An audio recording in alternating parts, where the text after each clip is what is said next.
no company. I burned my bridges long ago. I lost the woman I love the most. The pound signs blinded my eyes. Girl, do you remember me?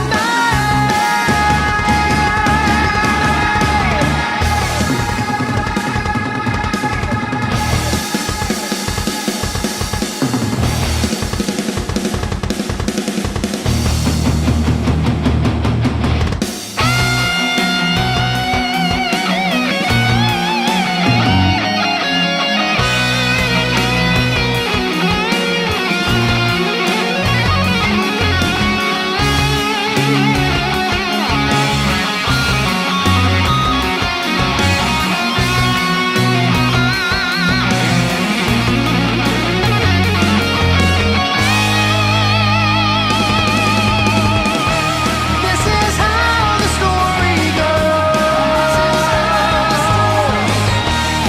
When you fly too close to the sun, you will see, you will get shot down, crucified by your greed. Hello, ladies and gentlemen. Welcome to another live stream Saturday. I hope that you guys had a good week. Again, I'm trying to keep a track of the days and remember where we are, but it's definitely Saturday today, and things are going to be interrupted by an advert, which I'm going to skip, but things are a little bit warmer here in the UK. I think they're going to be getting warmer next week as well, so we will see. I do have my fan going at the moment, and I don't mean a person that's just standing here in the room. I mean the air conditioning unit that I normally have is now set up, ready to go, with my new version of the thing that I did to it, which I called it my NASA project, because of Apollo 11 and no, it was Apollo 13 when they had to stick lots of things together, try and figure out how to fix the problem that they had out in space. Anyway, I've now organised that so that I can have it going and it be silent in this room because it's happening somewhere else. So yeah. I've got that going at the moment, but it's not air conditioning, it's just the fan, just to keep things a little bit cool. Not quite hot enough for air conditioning yet, but hot enough for just a t-shirt without a hoodie. But let's get into the live chat room and see who's in there at the moment. We have Mimi321, B, Bella, Joe, Cindy, Laurelie, Muriel, PM112, Bob's in there as well, Desert Deluge, Ro, Diamond Girl, Julie, Chris, Angela, Billy, and Mimi321 again. Cindy's in there, and Gail. So hello to you guys. Thank you for joining me on this Saturday night. Let me get the names of my patrons up on screen because they make this all possible in the first place. Everything that I do on the channel, with the analysis videos, all of the cover videos that I've done in the past, as we will look at a little bit later on. Tonight, the cover video clash is between Miles Away and A Design for Life. That A Design for Life cover has got to be one of the first covers I ever did, if not the first cover I did. I don't know, so I probably look a lot different in that video, but that is what is up for the vote tonight. So let me get the like scale up on screen as well. For tonight, we're going to be aiming for 445 thumbs up. So if you could hit that thumbs up, that would be very much appreciated, because if we hit that target, we'll bust out the guitar, have a jam to Phil Jam backing track number 233. So yes, as you come through the door, if you could hit the thumbs up, that would be great. And you guys watching in the future on catch up, you can still hit that thumbs up. Really does help the live stream to get out there a little bit more and for the channel to grow on the whole. But let me get the donations tab up on screen as well to let you know that you don't have to donate. Just watching is great. Introduce yourself into the live chat room and say hello, and we'll get to know each other in there, and I get used to your usernames, and yeah, it's quite a nice community we've got in there in the live stream, and that happens on a Tuesday night and a Saturday night, week in, week out. So yeah, thank you to all you guys tuning in, and the regulars for constantly turning up on a Tuesday and a Saturday. So we will be, I don't know whether we'll do tonight's live stream in exactly the same way as the normal ones. I think it'll probably go along that way, but last time we were talking about aliens, and yeah, sometimes we just get sidetracked. I say I get sidetracked because I remember about some things, and then it reminds me of other things. And yeah, before I know it, I'm talking about aliens and conspiracy theories and all that kind of stuff. But to get up to date with the channel and the videos that I've released, last night's video was the interview, the first video of the interview with Jeff Scott Soto, and check that one out if you haven't already. That was just, I think, 18 minutes, maybe 20 minutes, something around that kind of length, because I mean, it's taken me ages to edit together the whole video, but the whole video is, I think, 2.5 hours or something like that. So yeah, Jeff and I were talking for quite a while on, it was all music related, and we're talking about, live performances, obviously auto-tune, pitch correction, his time with Journey, and singing with Yngwie Malmsteen, and we covered so many, singing technique, touring, singing in the studio. So yeah, loads of stuff we were talking about. So there's a lot of stuff there. Now, as to how I'm going to release this, I do not know, because obviously we've seen 18 minutes or 20 minutes of it so far, which means you've got another 2 hours to go. So I'll probably cut it up into other videos and maybe release those in the future, either here or over on Authentic Vocal. And check out Official Authentic Vocal on YouTube, because yeah, that might be where I release some of the videos as well. Maybe I can do half here and half over there, because obviously what we're talking about is very much vocals related, because of Jeff's career as a very successful vocalist for many bands. So yeah, check out that from last night. Oh, and tomorrow night, to get you guys up to date, is going to be the Elvis Presley analysis that I've done for Graceland magazine, because I was asked for an interview with them, and they asked me different questions about Elvis's voice, and I think they're doing a particular theme or set of articles on Elvis's voice, and they wanted wanted me to speak about it a bit. So I said, well, I can do an analysis video addressing the questions that you're posing. So that's going to be tomorrow night. I mean, that was cool to have them get in contact and obviously asking for my opinion on Elvis's voice, or should I say asking me to point out the things that were unique about Elvis's voice. So yeah, that's going to be happening tomorrow night. And it's cool as well that sadly, after her death, Lisa Marie Presley's death, I found out that she used to watch my channel, which was pretty cool. So apparently she enjoyed watching the videos that I'd done on her dad and looking at her dad's voice being analysed. So that's cool. And now obviously being contacted by Graceland magazine is great as well. So look out for that video tomorrow night. So trying to keep a track of what is going on. There's a lot going on at the moment, and I think probably next week I might look at the Seal performance that we had on Authentic Vocal that was uploaded over there, and that was originally from Vertex Effects from that video, and I've already spoken about that, and Mason allowing me to use that video. So yeah, we might look at that next week, and that's about as far ahead as I can go in the future. I have to look at my schedule to see exactly what's going on, because we've got another couple of Authentic Vocal artists that are going to be added, so very much kind of juggling lots of things at the same time. But anyway, into tonight's live stream. That's, I think, getting us up to date as to where we are on the channel, what's happened, all that kind of stuff.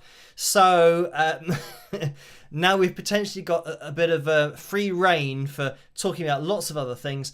But yeah, maybe music related, maybe not. Who knows? So anyway, let's get into that super chat window. You don't have to donate. Just watching is great. But thank you for this, Paul. And it's $5 donation. The message is, howdy, let's have fun tonight. Please spike the likes, all y'all. Rock. So thank you for that, Paul. And there have been some donations over on PayPal, but Melody Rock says likeometer. Let's see where we are at the moment. 249, which means we're looking for 196. Would that have been? Not sure. That's what I'm going to say it was, even if it wasn't. So, yes. And PJ says, can Phil see these comments? So, unfortunately, I can't see the comments. Of course, I can see the comments. So, what I have on my screen is my software running, and I generally have 8 or 9 windows open because I've got 2 screens in front of me, and that's why generally I'm always looking in this direction, because that's where the PayPal stuff happens, my software and all the buttons. Let's say, for example, I didn't want the likeometer, I can get rid of that, and that's over here as well. So generally I'm always looking over this way and over here. There's nothing over there. And as you can see, I can see that Elaine's just donated $2 and says, do I see you got a haircut? So you do not see that I got a haircut.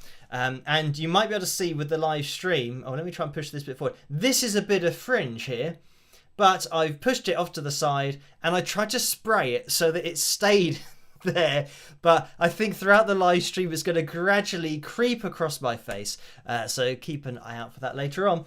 So yeah, no, hair, it definitely needs a cut. It is very long at the moment. I'm having to kind of push it off to the sides so that I can see it, because all these bits at the side here, they're actually fringe that are normally above my eyebrows. So yeah, it's just having the time. This is what I'm finding.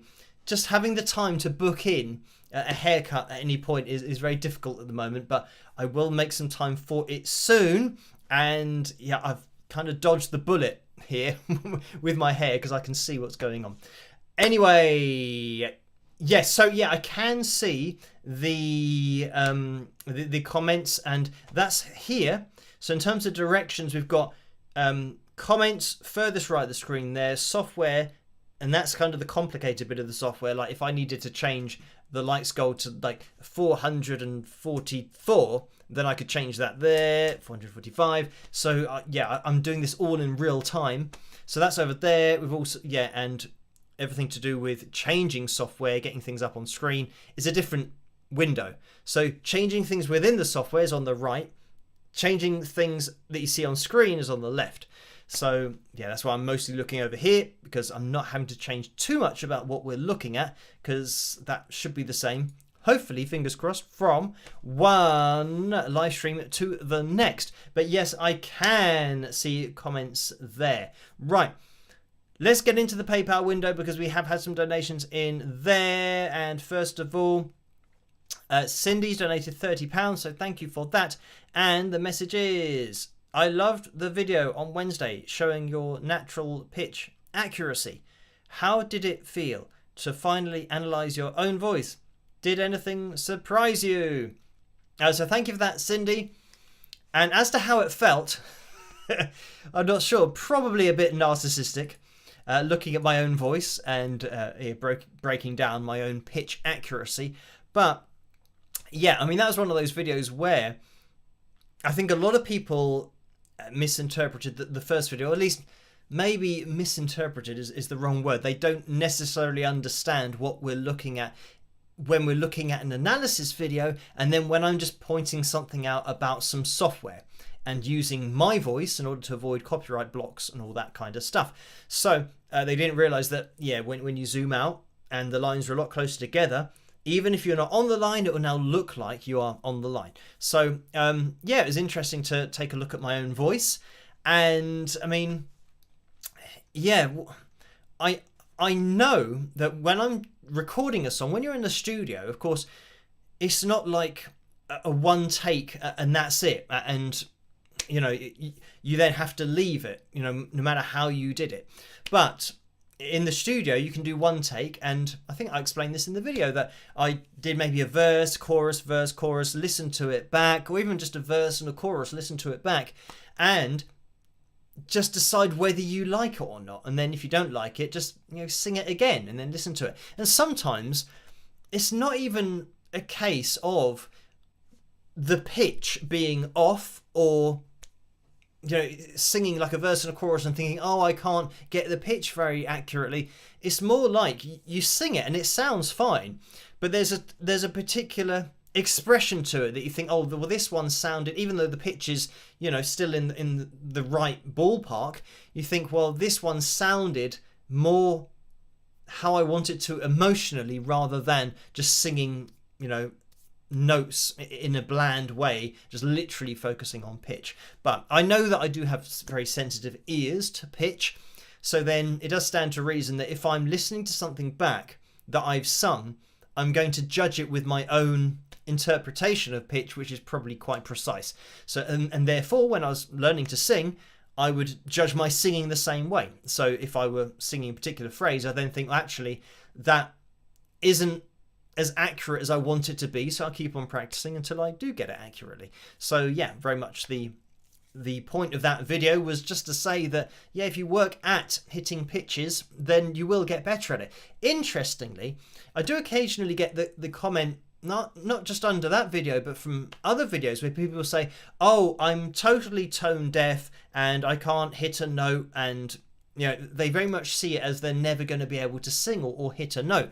But I don't know, I always have the opinion that I think anybody can learn to do it. I think what people have probably done is that they're learning it in the wrong way, so they don't know really what to focus on.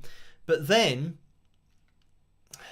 yeah, hitting a note and holding a note is just about understanding what you're doing. Because I've said that if you can talk like a robot, then you can hold a note, because that's what talking like a robot is, when you talk in that way. So when I say talk like a robot, always keeping the same pitch like this, because I'm hitting a note here, even though you don't know which note you might be hitting, it's just keeping it all the same. And you're doing what singing is, you're holding a pitch, and then all you need to do is go and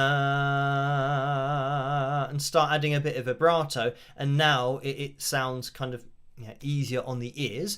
But getting to that stage, I think when people say, oh, I can't hit a note, you don't even have to think about singing as notes.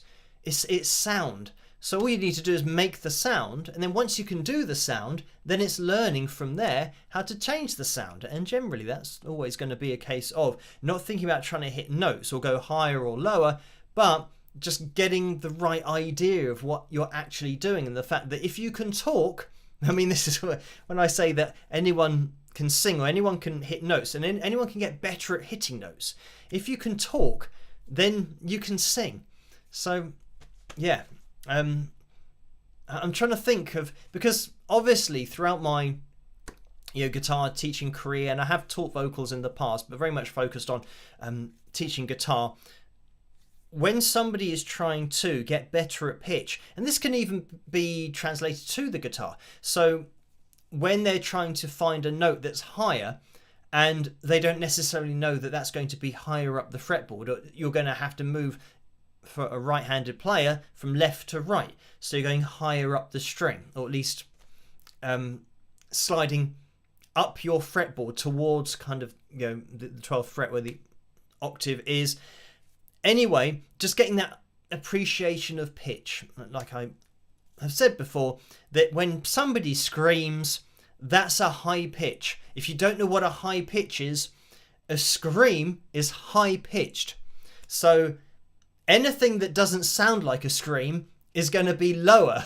So this is it, just getting it organized in your head, because once you have these basic concepts of pitch, then you'll know that, well, do I or do I not, and you can all go through this process, do I or do I not talk at, and people think that I'm screaming?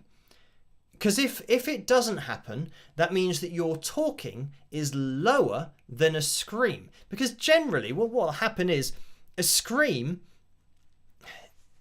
is very much determined as being a scream because of the pitch.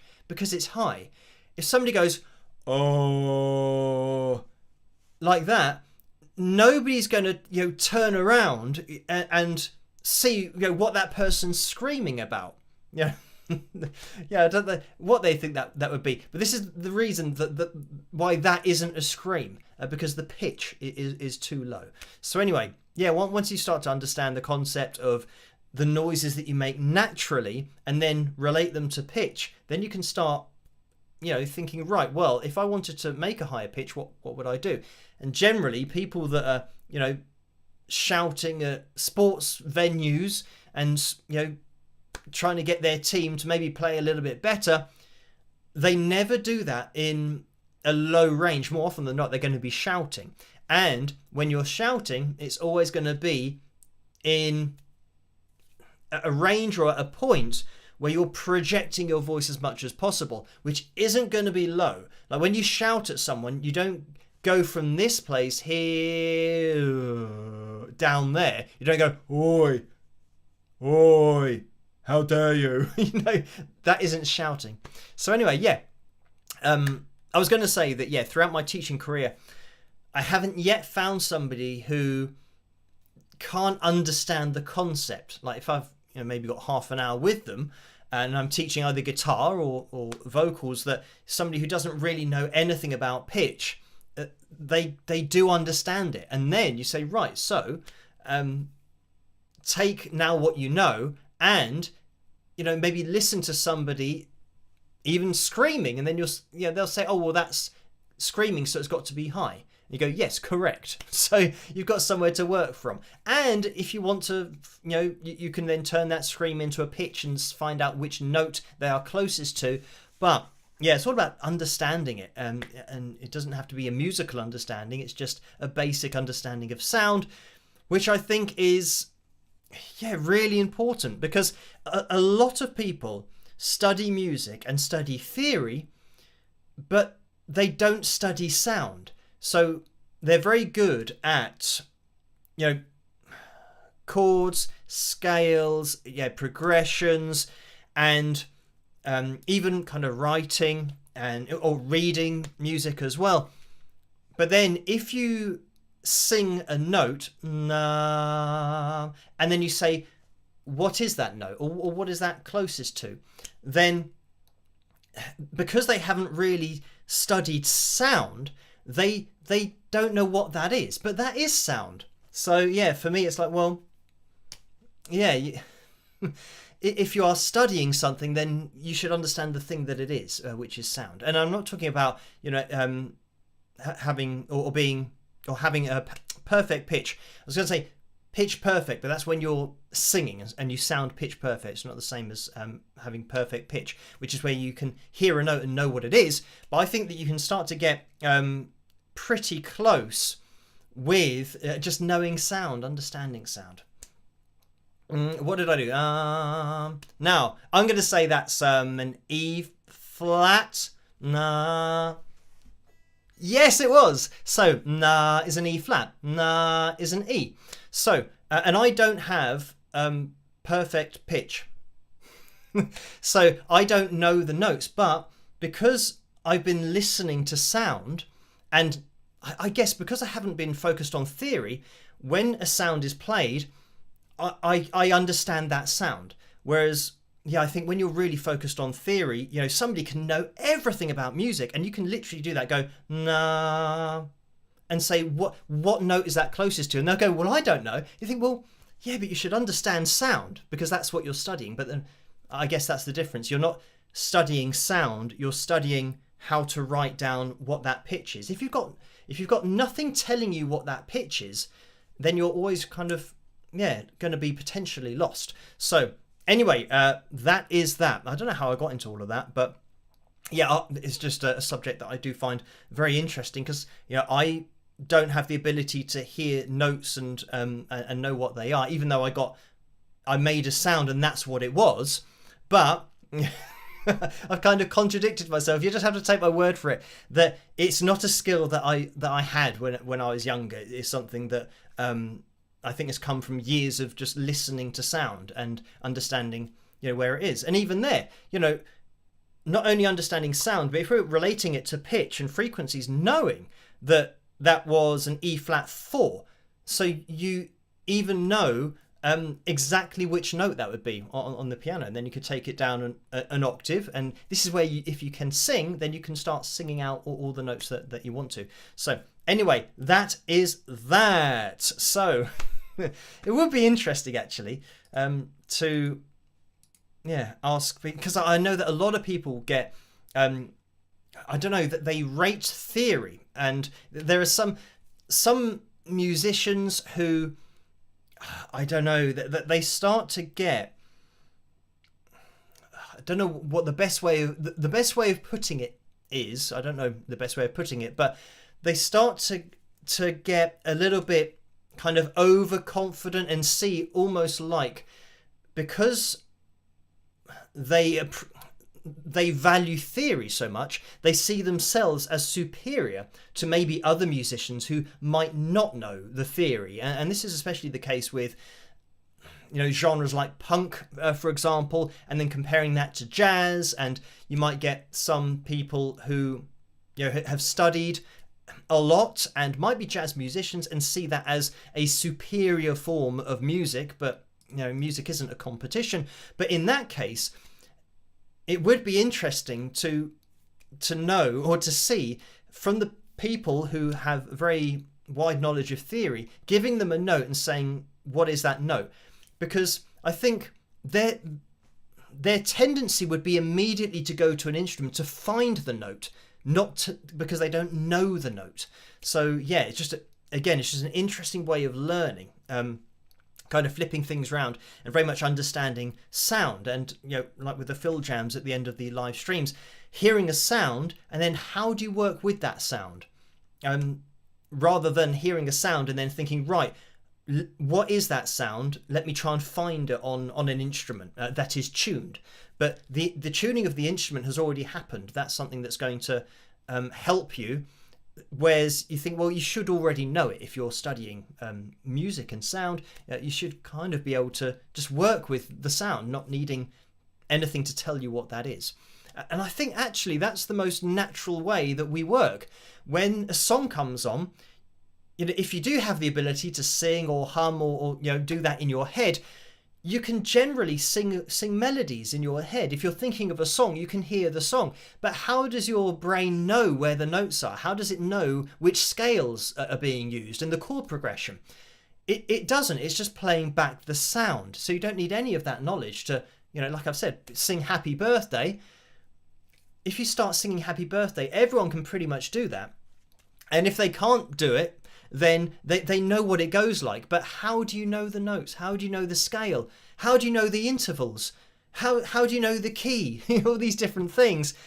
It's it's something that naturally happens. So I think if you learn music in that way and you appreciate sound in that way, then that's the best place to be. Because yes, other people can write it down if they want to and give names to what's going on. But if you can just speak the language of music, then I think that's a great place to be. And I think a lot of people who are very well read might kind of just struggle with picking out notes without having effectively the answer given to them by the instrument. That would be interesting as well. If you ask somebody what note this is, whatever it may be, and then make sure that their piano is transposed to where it shouldn't be, so then they'll press a key and they'll say, oh, well, that is that note. And you'll say, well, no, actually, we've changed the tuning of the piano because it's not that note. And just see whether they would be able to tell the difference. I think a lot of people wouldn't. That they just take everything as that is what the piano says, that's the note, so that is the note. It's like, well, it might not be if it's been transposed. And, hearing the difference, it'd be an interesting experiment. But anyway, I do get very sidetracked.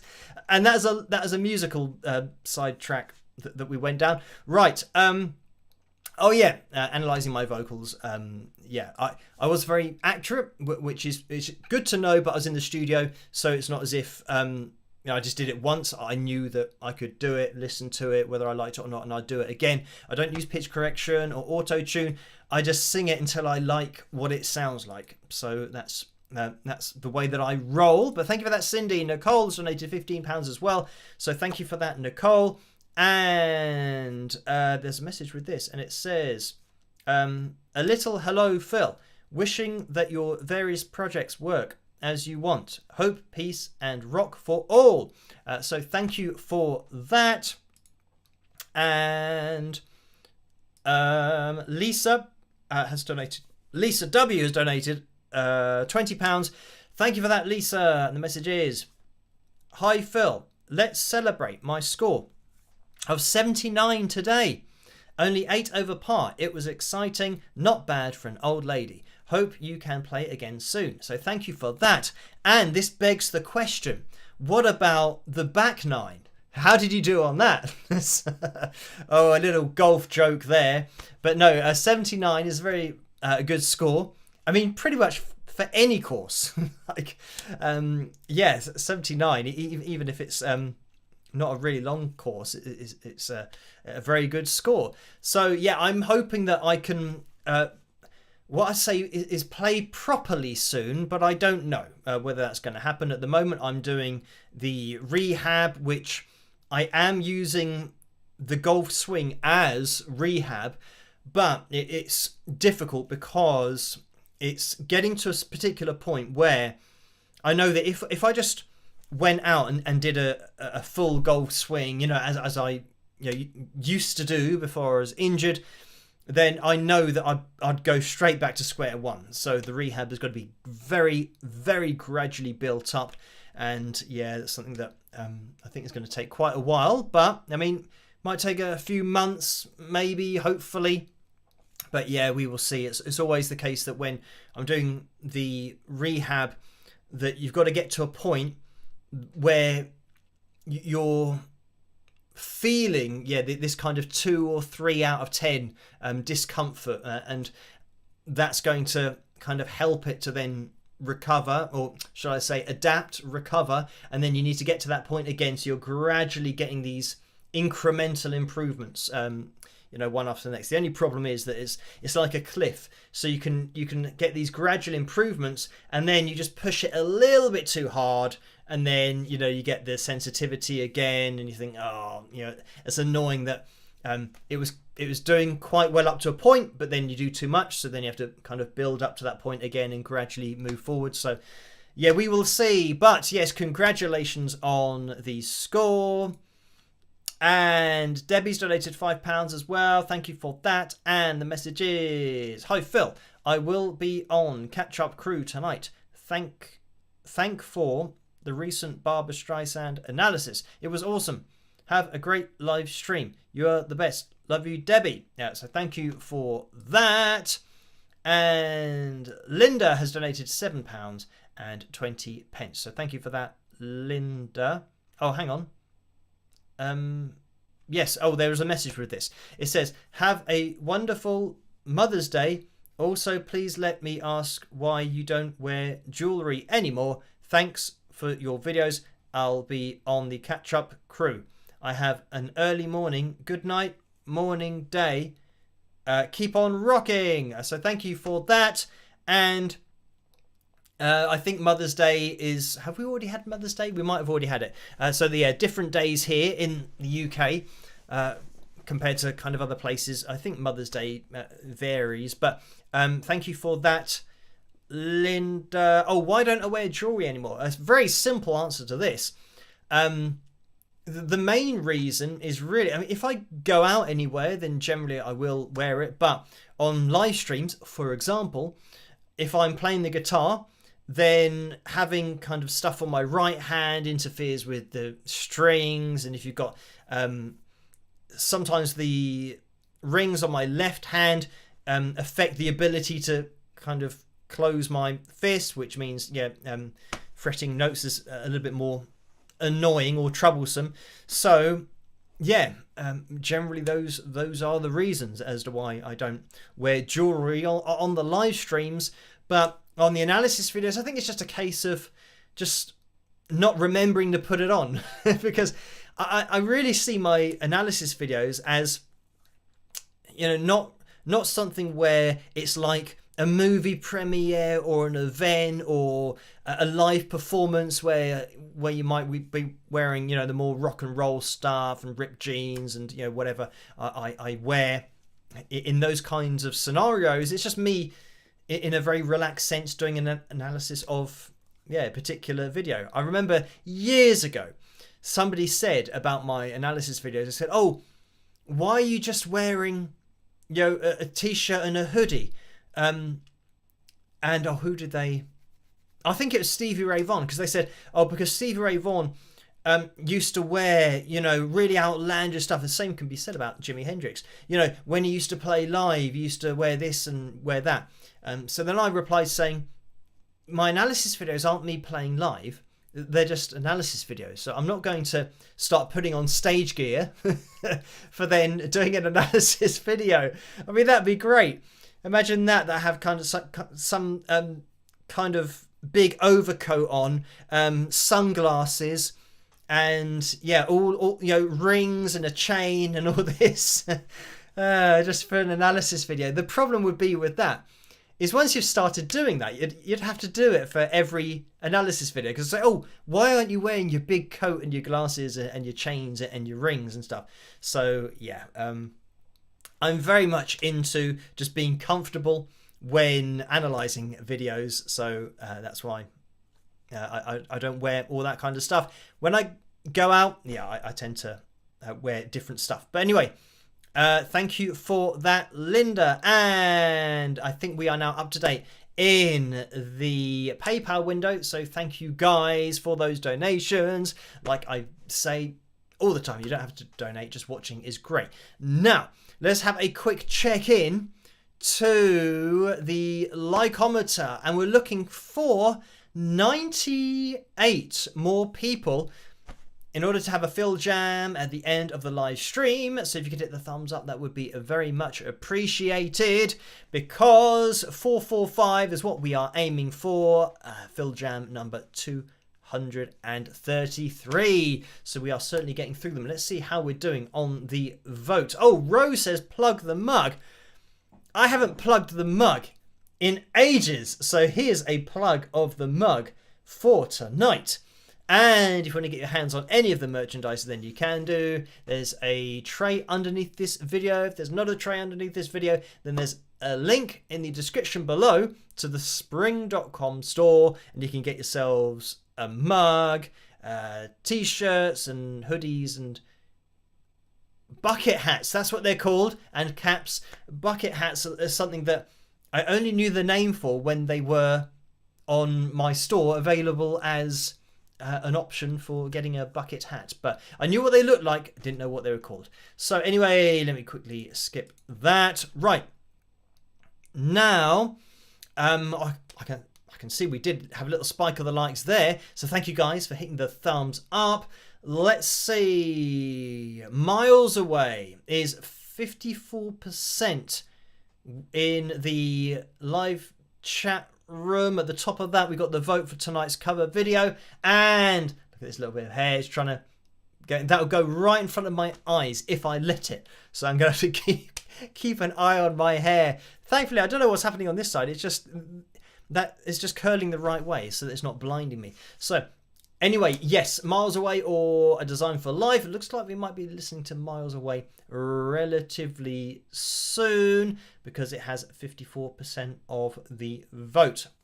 So, right. Oh, somebody said bucket hats like cricket hats. So, yes, yeah, that's what they look like.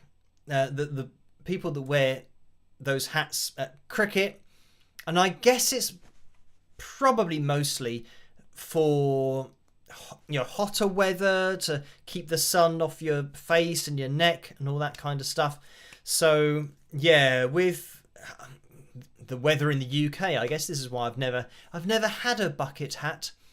So it's never been hot enough to warrant buying one. So yeah, I've always been a cap kind of person, where I've always just put on a cap, and especially if I've got, you know, well, I have got long hair. I was going to say, if I've got long hair and I've either washed it or dried it, or it's just doing its own thing and it doesn't really want to fall in line with anything of how I want it to look, then I'll just put a cap on, put it in a ponytail, put on a cap, and everything's fine because I look like a totally different person.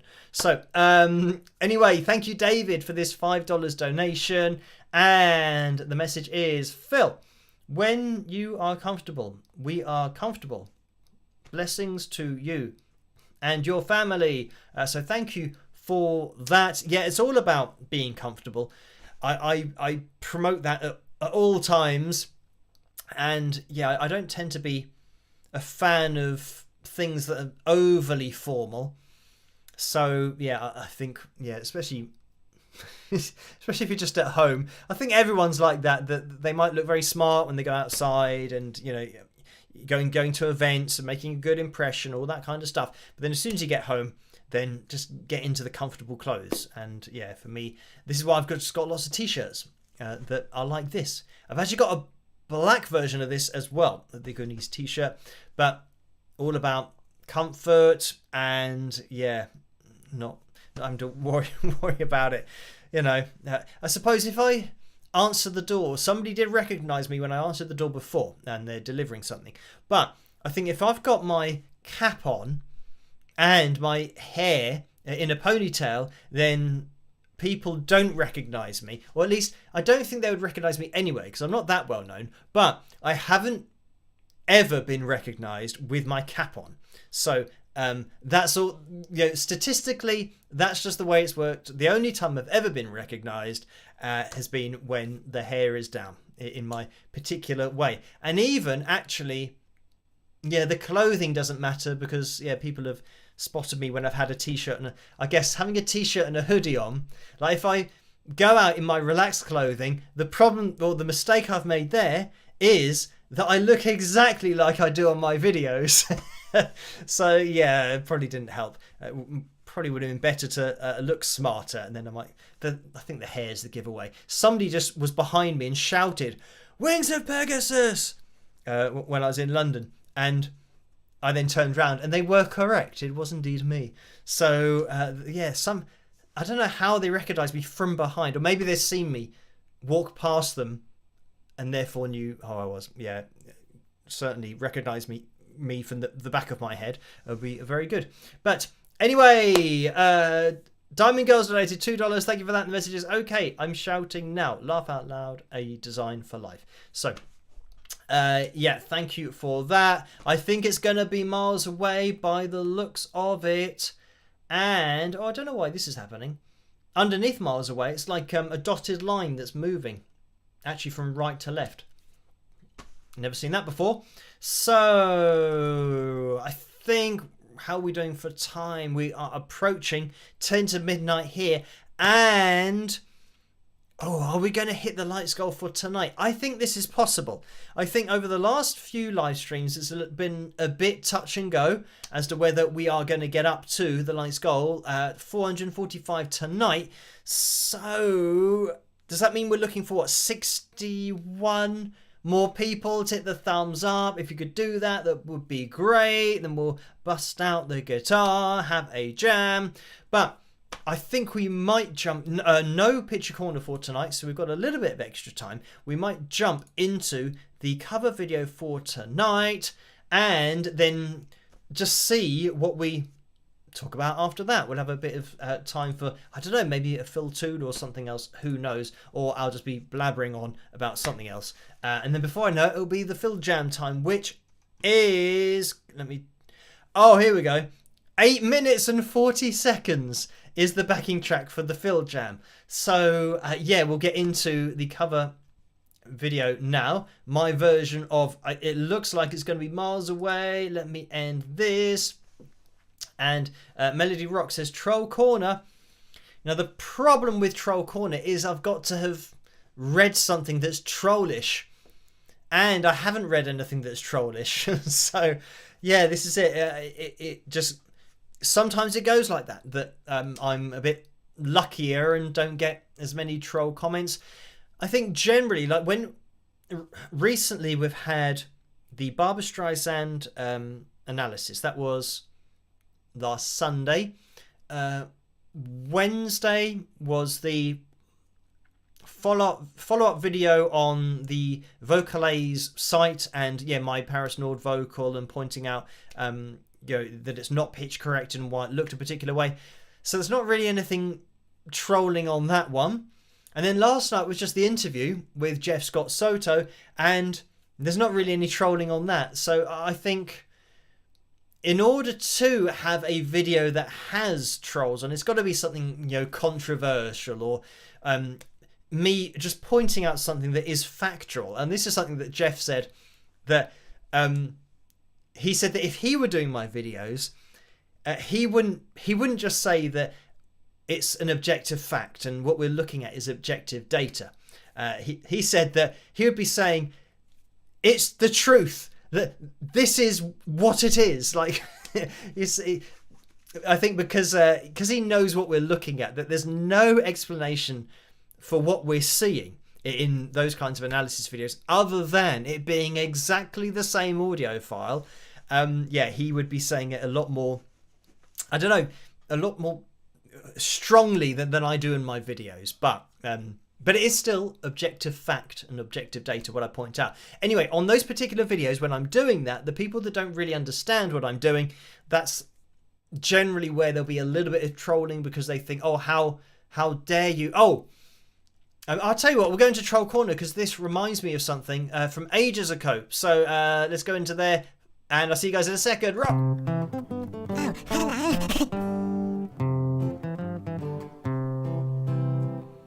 And I can see that Sue just donated $90.99. Says no trolls are good trolls.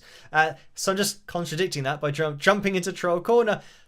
But, what was it? Oh, okay, right. So, ages ago, and the thing is about my videos is they're always on YouTube. So it means that people are watching my videos maybe from 2 or 3 years ago, thinking it's maybe a recent upload, and then they're commenting, not realizing that, this was like from 3 years ago. But anyway, there was a channel where their whole ethos and their mission statement was that the live performances, and this is the First Take channel, which is owned by Sony, I believe. They don't make that public, and that's why they edit the performances to make them look as good as possible, and then say that they're not edited, because obviously it's about the money and selling and keeping this impression and the persona of the artist that they're that good live. So anyway, this channel called The First Take, I was asked very specifically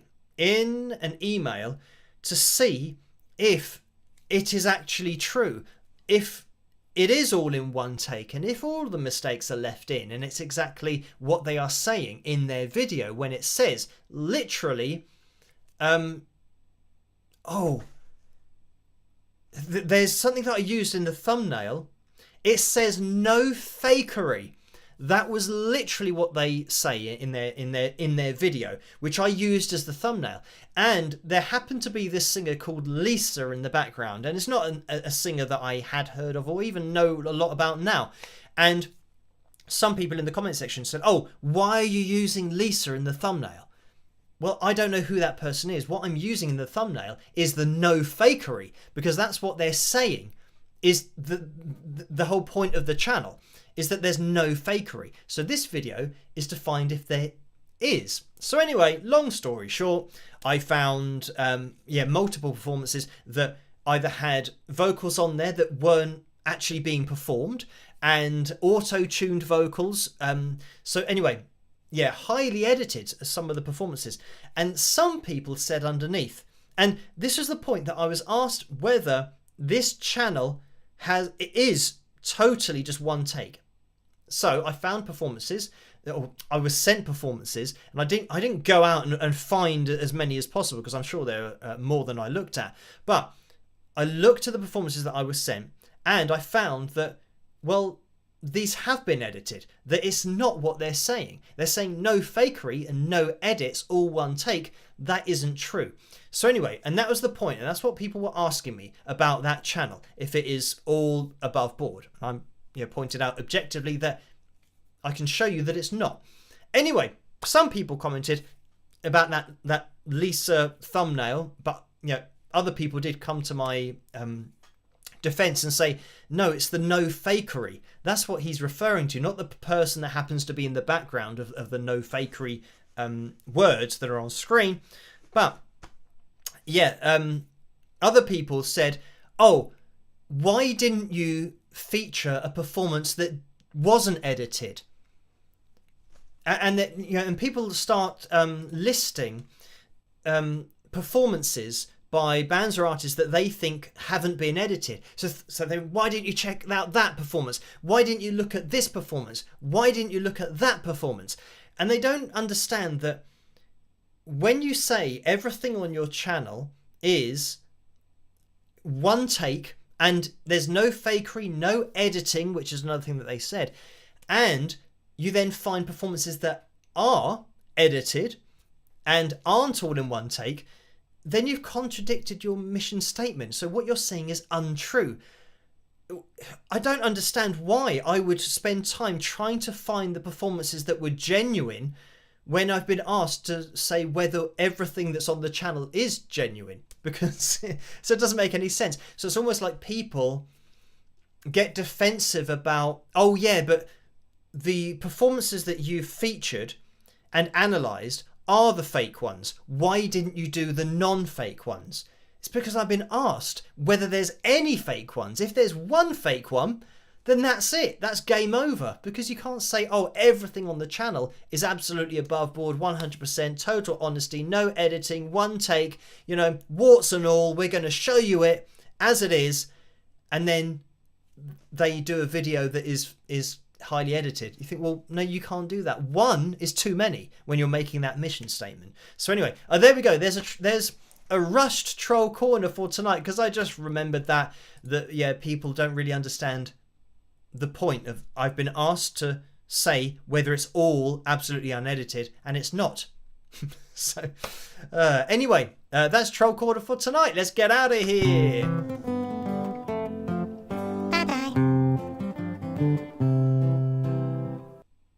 So anyway, yeah, I mean, ultimately, I think it's the case with a lot of my videos where somebody says, is this what it says it is? Or is this what they are claiming? And the answer is either yes or no. And if the answer is, well, no, it's not what they're claiming, you know, people then say, oh, but why didn't you feature something where they are doing what they're claiming? Because that's not what the question was. They're asking me about this particular performance, if it's what they are claiming it is, and it isn't. So that was it. So there you go. Right. Oh, let's jump into the cover video. I got a bit sidetracked there, yeah, with Troll Corner. But this is my version of Miles Away, the Winger classic, of course. Hope you guys enjoy it, and I'll see you after rock. Okay, so quick introduction to this next video. This is more of a tribute video to Kip Winger, as I've been to see Kip in London and with his band, Winger, numerous times. And once I even went to France just to watch Winger. So this is my tribute, and it's me playing and singing Miles Away. And I hope you like it. See you later. Rock!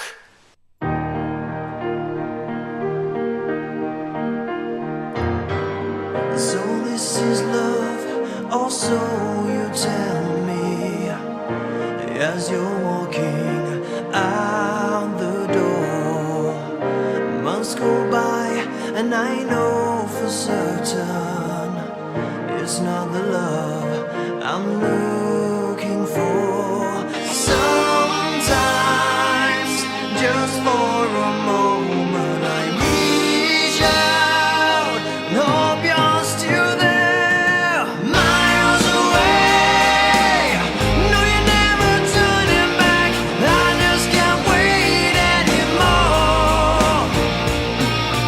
Miles away, nothing left but what we had. Just when I needed you most, you were miles away.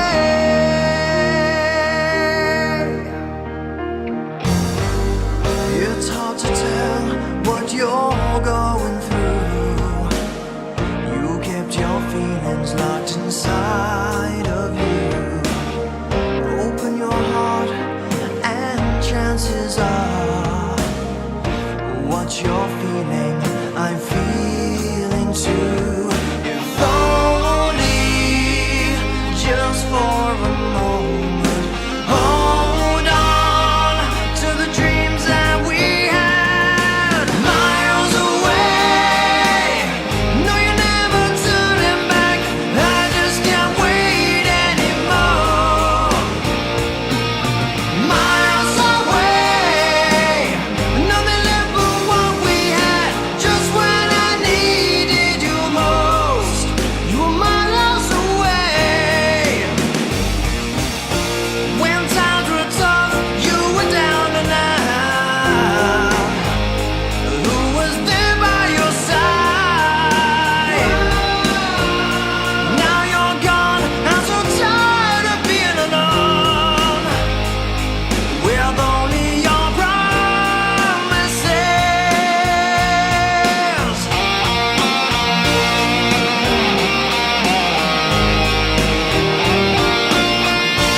And there we have it. That was my version of the Winger classic, Miles Away.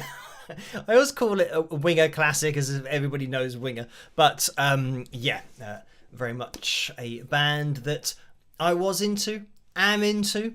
And not that Kip's doing anything at the moment. Kip's really gone in that direction now of, composing and, doing full, orchestra performances, all that kind of stuff. Not with Winger stuff, like, with his own compositions and, massively impressive as a musician himself and everything that he does. And I think that, people who only know him from Winger won't know necessarily that he does all of this other stuff. But yeah, amazingly talented guy. But that was Miles Away by Winger, my version of it, of course. Now, we're going to have to jump into the Phil Jam. If we can get there within the next, 1 minute? We're looking for 2 more people to hit the thumbs up. We'll bust out the guitar and grab the Strat, because I can see that that's plugged in. And we will jump into it soon. So we are basically looking for now 1 person. Is there 1 person in the live chat room who hasn't hit the thumbs up? Because if you could do that, that would be very much appreciated. And there we have it. We've hit the target. And now even if everybody unclicks their like, it is too late because we've hit the target. So we are going to be busting out the guitar. And Totora Porco says, donated $6.99. Thank you for that. And says, Kip Winger didn't know it, but he wrote the song for you to sing. So thank you for that. And yeah, I think the Winger version is infinitely better than my version because you can't beat the original. But thank you for that. And we are going to be jumping into the Phil Jam. So, guitar, check. And this down here, check. This here on, check. Guitar. Okay, guitar on, check. Right, mic is on. Oh, zoom out. Uh-oh. I'm just going to say I've lost the controller thing. And the red dude appears instantly. So, sometimes he just doesn't appear for love nor money. Right, let me click on this and... Right. Okay, hopefully this is going to load. It looks like it's not loading very well. But I can at least see the title of it. It says, Dreamy Rock Ballad, Cry For You Guitar Jam Track. And this is coming from Now You Shred backing tracks. And it's you in capital letters. YOU. So, let me know what the levels are like. Let's see what this is all about. Let's have this,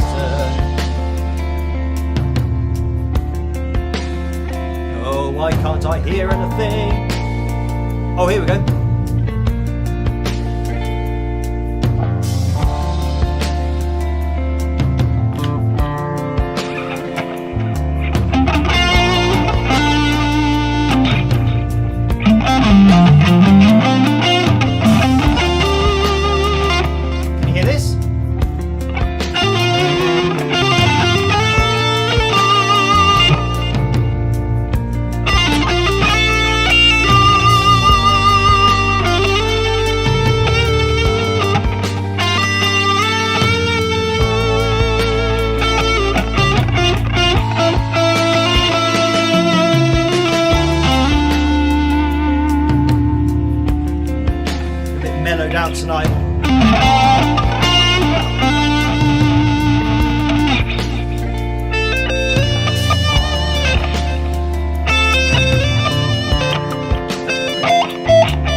we have it. That was the end. And yeah, there's a kind of a bit of a weird feedback type thing on the backing track there. So, yeah, there we go. That was it. Dreamy rock ballad, Cry For You, guitar jam track from Now You Shred Backing Tracks. If you guys want to check that out over on YouTube.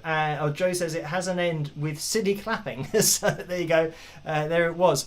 And you might have noticed how this bit of hair, like I said, is trying to get in front of my eyes. So that happened throughout the jam. So fortunately, it didn't affect it too badly. Right. Thank you, Joe, for that, and thank you guys for hitting the thumbs up and getting us to the target for tonight of 445. And yeah, that was Phil Jam number 233. Very chilled out. And yeah, almost 9 minutes in length, that one. And that one did seem to go relatively quickly. I think because we had different, we at least had, two distinct sections there. So yeah, a bit more of an interesting backing track there. So thank you for that one, Joe. Right, we are going to be calling things to a close now. I'm going to be here with that video tomorrow night, so look out for that. I'm also going to be live streaming on Tuesday night again, as always, 11 PM Greenwich Mean Time. So if you can join me then, that'll be much appreciated, because that's where I will be. So all that's left for me to say is that we had another donation from Diamond Girl for $2, so thank you for that, and the message was beautiful and relaxing. Thank you, Phil. So thank you for that. And now I think all that's left for me to say is try to stay as safe and as sane as possible in this crazy world in which we live. And yeah, thank you guys for joining me tonight, and I'll see you guys tomorrow night. So have a great rest of your weekend. Did I just say that? Well, have a great rest of your morning, afternoon, evening, whatever it is where you are, and I'll see you tomorrow night. Rock!